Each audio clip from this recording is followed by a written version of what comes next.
We were at Silverton Skate Park. There were these really nice guys that invited us to their house to have a barbecue, which is really nice of them. So we just came back from Winco and they told us to buy some condiments. We're gonna be skating their half pipe or their mini ramp in their backyard, which is gonna be cool because it's raining right now.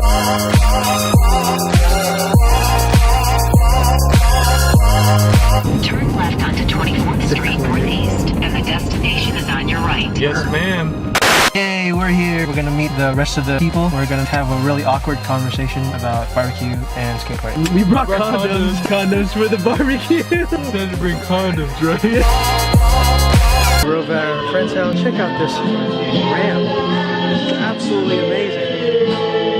They built this all themselves. This is dedication right here.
I'm back at home. I had an absolute blast over at Chad and Bryan's house. I'd like to thank Bryan and Chad for inviting Neil and I over to their place to skate their half pipe, to enjoy great food and have great company. Thank you guys. You guys are awesome, great hospitality, and awesome skating. So that about sums up for this episode. If you guys like this video, let me know by clicking that like button. If you guys have any video ideas for me to do, please leave it down in the comment section below. And as always, slap that subscribe button for my future videos. I'll see you guys on the next one. Laters.